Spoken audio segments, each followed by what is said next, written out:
I rise today to speak against the motion and in support of the amendments moved by my party to the Honourable President's address. Far too many of our fellow citizens today languish in jail or bear the burden of judicial and police harassment simply for asking questions of this government or choosing to voice an opinion on the state of affairs in our country. So I, as a parliamentarian, garbed in parliamentary privilege, now choose to use this platform that the people have given me to ask the questions that the people want to ask and to give voice to their thoughts, so that this government may know that arresting, attacking and repressing voices will not hold. I trust my honourable colleagues on the treasury benches will not shout me down, that you, Mr. Honourable Chairman, sir, will let me speak for the entirety of my allotted time, and that Lok Sabha TV, paid for by taxpayers' money, will not turn the screens off. The American journalist Elmer Davis's words about the United States are just as relevant to the celebration of the 72nd anniversary of the birth of our republic. That this republic was not created by cowards, and cowards will not preserve it. So today, I speak of cowardice and courage and of the difference between the two. Of those cowards who hide behind the false bravado of authority, of power, of hate, of bigotry, of untruths, and dare to call it courage. After all, this government has turned propaganda and disinformation into a cottage industry, whose biggest success is the recasting of cowardice as courage. I will lay out various instances where this government has demonstrated courage. The government claims it has shown courage to bring in a law that questions on arbitrary parameters who is or who isn't an Indian. The Citizenship Amendment Act was passed in 2019 in this House on the pretext of granting citizenship to persecuted Hindus and other minorities in neighboring countries. At the same time, it threw into an abyss of insecurity millions of Indians who had been living in this land for generations. But the rules by which this act will be implemented were not yet prepared by December 2020, according to the Ministry of Home Affairs. The deadline has yet again been extended till April 2020. If indeed this government cares so much for those persecuted in neighboring countries, why does it miss deadline after deadline to notify these rules? And meanwhile, very many of us have mustered the courage to tell the government, "Kagaz nahi dikhayenge." Trying to exert central influence over Shantiniketan, Tagore's haven, is not enough to change your colors. Only a small portion of Jana Gana Mana was adopted as our national anthem. I urge the government to read the rest of it. Maybe it will help you understand Tagore, as you call him, and Bengal a little better. My colleague, the respected floor leader of the Congress party, happened to also quote these very words. But I think repeating them over and over again would do our nation some good. অহরহ তব আহ্বান প্রচারিত শুনি তব উদার বাণী হিন্দু বৌদ্ধ শিখ জৈন পারসিক মুসলমান ও খ্রিস্টানি পূরব পশ্চিম আসে তব সিংহাসন পাশে গাহে প্রেমহার হয় গাথা জনগণ ঐক্য বিধায়ক জয় হে. Hail unity, hail religious diversity.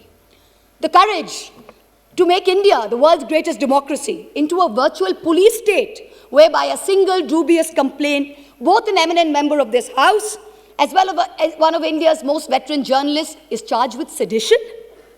The courage to try and take over every state government by hook or by crook, whether you have won the popular mandate or not. You claimed you were wedded to constructive cooperation and cooperative federalism. Instead of partnering with state governments, you try and muscle them out at every opportunity. Does the ruling party wish that its legacy be that it governed the largest democracy in the world, or that it imposed a one-party rule in India? Ask yourselves. The courage to announce a national lockdown at only 4 hours' notice, causing untold misery, countless deaths, the sight of thousands walking for hundreds of miles with no food or money. This government spent less than 2% on social transfers, in contrast to OECD countries who spent 20%, and 6% which was spent by middle-income countries. The courage, no, the brazen audacity to announce an economic rebound. India was the single worst performer among developing countries in the year 2020. Even if we believe this government's economic survey, the economy was lower by 7.7% in 2020 and will rise by 11% in 2021. So in effect, by 2022, that is over a 2-year time span, the economy will be flat, just at the 2019 GDP number. The survey proclaims that growth is the biggest poverty alleviator.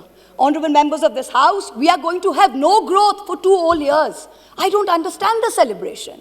I come from a rural constituency and a source for migrant workers. The distress in the MSME sector is real. This rebound is one where large, strong enterprises have become stronger. It is not V-shaped, it is K-shaped. 1% of rich and successful citizens have become richer, and the pains of the MSMEs have only increased. The government had the courage to say that it gave 1,13,000 crores via the direct benefit transfer scheme, only to take the same money away from those very same people and the middle class in the way of increased cess on petrol and diesel. We are not a nation that is growing and sharing its wealth. We seem to be a nation that is only finding ways to share our poverty. The hype today is that post-budget, the Sensex jumped. In a country where only 6 crore people pay taxes, only 4.6% of the total population, how many do you think are invested in the Sensex that they should jump for joy when the Sensex jumps?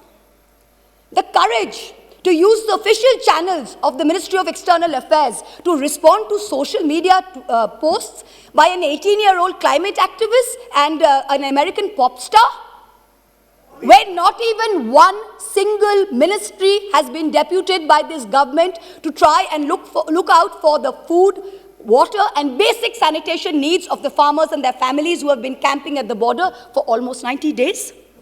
And finally, the courage to bring in 3 farm laws when the opposition, farmers across the country, as well as the government's oldest ally, warned it was unacceptable. I wish to remind this government that India, under Prime Minister Lal Bahadur Shastri, committed 3 things to Sant Fateh Singh, the Akali leader. The creation of a Punjabi-speaking state, open-ended public procurement, and an assured return on agricultural produce. These farm laws threaten to snatch away 2 of these guarantees. These laws were arrived at without consensus, tabled without scrutiny, and rammed down this nation's throat with the brute force of the Treasury benches. They have firmly established this government's motto of brutality over morality. And everyone else in this country has been portrayed as a coward or a terrorist, from the farmers to the students to the old ladies of Shaheen Bagh. You say you have courage. You claim you have done so many things that no other government before you has done. Yes, that is true. In true fascist fashion, you have made every act of pettiness, of vengeance, of hate, of bigotry, a part of your narrative of courage. The reason no one has done it before you is not because no one had the courage, but simply because it was not the right thing to do. Has that thought ever struck you? And India's tragedy today is not just that her government has failed her, but that her other democratic pillars, the media and the judiciary, have failed her too. Lord Hayne, the Labour peer, said in the House of Lords, what is the point of being a member of Parliament, either in the Commons or in the Lords, if you don't discharge your responsibilities? And, where appropriate, use the privileges that you have in order to promote justice and liberty. So today, like a true child of Bengal, I will stand here and be courageous. Trust me, Mr. Balu, we have not lost the fighting spirit. Even though the government spin factories will later portray it as cowardice or even plagiarism, I will lay out a few home truths by using my parliamentary privilege that guards me from charges of sedition and contempt for anything I say in this House. And Mr. Law Minister, sir, if you're present on the premises, with all due respect, this time you have neither the right to shut me up nor to try and get my words expunged from the record. The sacred cow that was the judiciary is no longer sacred. It stopped being sacred the day a sitting Chief Justice of this country was accused of sexual harassment, presided over his own trial, cleared himself, and then proceeded to accept a nomination to the upper house within 3 months of retirement, replete with Z+ security cover. The judiciary stopped being sacred when it chose to squander the greatest opportunity that any bench of the highest court of this land has ever seen, to reinforce the founding principles of our democratic republic and to uphold the rights enshrined in Part 3 of our constitution. One second, please. Please, Mo. He cannot discuss in the House. Please, wait. And Nishikant Dubey is a point of order. The ministry is on his legs. Please, 1 second, please. Yes, Minister. 352(5). 352 point of order, 352(5). Yes. Premchandra ji. She cannot discuss. 352(5). The Chief Justice, the conduct of the Chief Justice of India. Let the minister here, without giving the prior notice and approval of your chair.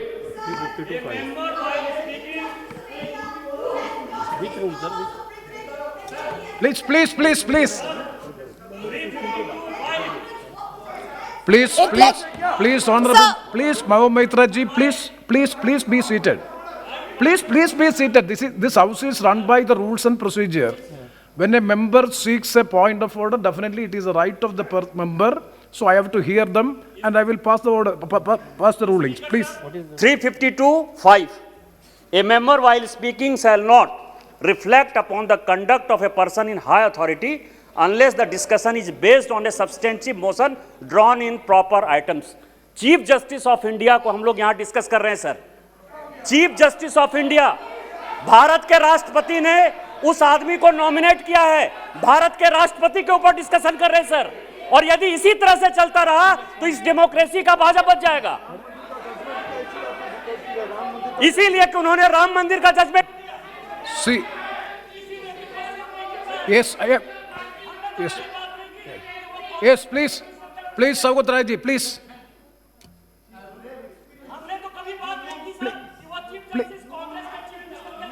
Please. Saugat Rai ji, please. Please. Hey, please. चार बार नहीं sir, हमें Saugat Rai ji, आप sir, that आप man is बोलिए, आप shouting. बोलिए ना, आप बोलिए. That member is shouting. Please, Sir, under what rule? honorable member under 352(5), Oh, please. I am going for an explanation. When the honorable member Mahua Moitra spoke, she did not, one, refer to any person by name. She did not mention anyone. And what? Hey, Meghwal ji, आप कुछ नहीं समझते, बैठिए. Number two, she referred to a person who was the Chief Justice. If that man would be Chief Justice now, no motion, no mention could be made against him, excepting by way of impeachment or accepting by a substantive motion. That man is a retired Chief Justice. He is not a man in high authority, and his name has not been mentioned. Not one word of what Mahua said should be expunged. I appeal to your good sense, sir, and your fair play and justice, Yes. that don't Yes, let please. this lady be stifled by the minions of this ruling party. Yes, Honorable Minister. मैं ये कह रहा था chairman साहब, ये जो माननीय सदस्य बोल रही थी, इसने सेक्सुअल हरेसमेंट का आरोप लगाया चीफ जस्टिस ऑफ इंडिया पे। ये हमारे लिए शर्म की बात नहीं है, और इस हाउस में हम डिस्कस कर रहे हैं, और सौगत राय जैसा आदमी इसको डिफेंड कर रहे हैं। ये इतने विद्वान आदमी इनको डिफेंड कर रहे हैं, ये तो शेमफुल एक्टिविटी है। आप चीफ जस्टिस ऑफ इंडिया पे सेक्सुअल हरेसमेंट का आरोप लगा रहे हैं openly. Mahbub Mitra ji, please. It is a misconduct of the member. Let me. It is a misconduct of the member. Let me pass the observation of the chair. We will go through the proceedings. If anything, it is affecting the higher authority and anything which is unparliamentary, definitely it will be looked into and it will be corrected. Please try to avoid such observations. No, sir. Sir, it is extremely important that I not only not avoid, please, sir. It is very important that I not only not avoid them, but I bring them up, because I did not accuse the honorable gentleman of sexual harassment. Please. Somebody else did. A trial happened which he presided over. Number one, let me put it on record. I did not. It is a matter of great shame that someone sitting in the Chief Justice of India's chair, to which he had been appointed by the President of India, was accused of such a horrible act. I did not do it. Instead, let migrants walk She to is their repeating the deaths. charges. Please, Let please, our please. greatest It should not be activists done. and modern It should freedom not be done. fighters rot in jail. She is repeating the And it charges. now sits back as She a is Mahbub not Mitra obeying ji. the order. Chairman When I am sir, a she is critical not joke. obeying the Mahbub order. Mitra- Chairman sir, she is not obeying the order. Again Mahbub she is Mitra ji, repeating. See, anything objectionable will not be there on the records. Please. Sir, Yes. Obeying the order of the chair also. No, anything She is again repeating the same charges against the Chief Justice of India. sir, Please, is it please. on? Sir, I have already. excuse me, sir. Please, Mahbub Mitra ji, please be Excuse seated. me, sir. Please. Sir, you are welcome. Sir, Heidi. Mohammed Raji, Hello. you have already made your observation. Yes, sir. Please, Let me continue with my speech. Please Let have the me- patience. Please let- have the patience to Yes, hear the sir. chair, please. Yes, sir. Please, Let me please. continue. See, the matter is there is. Let me continue my speech, No, sir.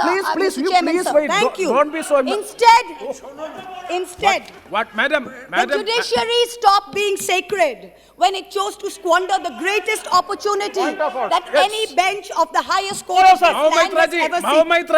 Mohammed Raji, please address to the chair. Please hear the chair. Please be seated. Please be seated for 1 second. See, the matter, yes, 352.5. 356. I'm calling 356. Yes. 356. The Speaker, after having called the attention of the House to the conduct of a member who persists in irrelevance or in tedious repetition, either in own arguments or the arguments used by other members in debate, may direct that member of discontinue the speech. Again, he is repeating, sir. Yes. आपके observation के बाद again he is repeating. Nishikant Dubey ji, wait. Nishikant Dubey ji, we have already disposed of the issue. Yeah. See, if anything objectionable to the higher authority regarding the Chief Justice, any allegation is there, please.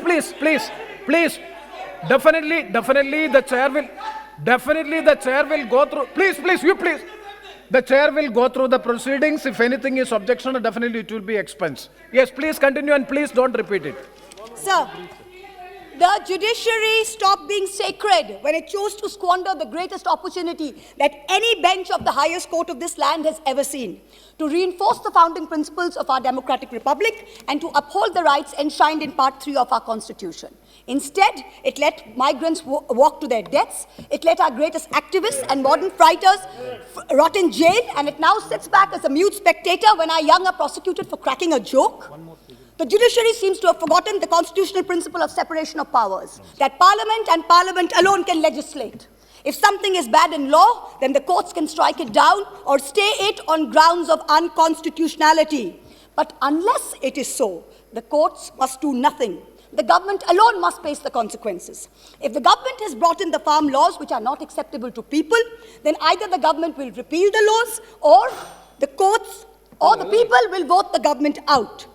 We urgently need the sagacity and courage shown by the high courts during the emergency when they delivered ADM Jabalpur and like decisions. The Supreme Court, unfortunately, is failing the common citizen and is being perceived as protecting the privilege and, ironically, only itself. A very large section of the Indian media has plummeted to new depths, both in terms of lack of factual reporting as well as the total absence of journalistic ethics. And yet, even when the bar is so low, the WhatsApp chat leaks detailing correspondence between a large government-leaning media channel and the head of the TV ratings agency expose the utter filth and the crony capitalism that, ironically, this government claimed to be saving us from. What is left of the resilient media is being targeted with the provisions of the UAPA and other draconian laws. You keep taunting the Congress about the emergency, but India today is in a state of undeclared emergency. But the government has miscalculated. There is a fundamental difference between cowardice and courage. The coward is brave only when armed with power and authority. The truly courageous can fight even when unarmed. Do not forget this. Do not forget this when you tell the authorities in Ghaziabad to clear the protest site overnight with the help of the police and the bureaucracy. You are not being courageous. You're a coward wielding power. The truly brave came in droves from villages wielding nothing but the belief that their cause is just. Only They one were speaker? propelled. One speaker. They were propelled by the spontaneous tears of their leader, not by the force of their water cannons. Do not forget this when you block the roads and cut the internet off in 17 of Haryana's districts. You are not being brave. You are a coward wielding power. The state of Haryana gives 10% of India's air force and contributes to 11% of the total strength of the Indian Navy. Its people can neither be termed anti-national, nor terrorists, nor gaddars. Do not forget this. When a peaceful 60-day movement is insidiously hijacked and then you slap FIRs on Punjab's farmers. You are not being courageous. You're a coward wielding power. Bhagal Singh and Jassa Singh Ahluwalia, leading their missiles, captured Delhi way back in 1783 from the Mughals. Their descendants do not lead a lesson in courage from those who captured Delhi only in 2014. Tagore, in his poem, Bondi Bir, the Captive Warrior, an ode to Sardar Banda Singh Bahadur, wrote, "Eshe sheshe ekdin, jibon mrityu pair bhritto, chitto bhabonahin, eshe sheshe ekdin." That momentous day has arrived. In the 125th year of Subhash Chandra Bose's birth, the central government has made every attempt to hijack Netaji's legacy and weave it into their own fake, narrow narrative of courage. But this nation needs to know that Netaji had two clarion calls, both embodiments of his courage and his spirit. One was the salutation, Jai Hind. Today, this government has replaced this national greeting with a narrow religious chant that it uses as a war cry to heckle, to bully, and to always remind the minority about who's in charge. Netaji's second call was Delhi Chalo, Chalo Delhi. This government falls over itself to pay lip service to Netaji, but in truth, you block the borders in Singhu, in Ghazipur, in Tikri with walls and spikes for all those who actually want to come to Delhi to tell you that much like Subhash Chandra Bose, they too will not accept any halfway house. Netaji told us never to lose faith in the destiny of India, and it is not India's destiny to be ruled by cowards. The time has come for us all to show courage. Please conclude. गिरते हैं शहसवार मैदान जंग में, वो तिफल क्या गिरे जो घुटनों के बल चले? Repeal or nothing. Thank you. To receive instant updates on all videos from The Wire, click the subscribe button and hit the bell icon. Pay to support independent journalism. Click the link in the description and choose the amount you want to pay.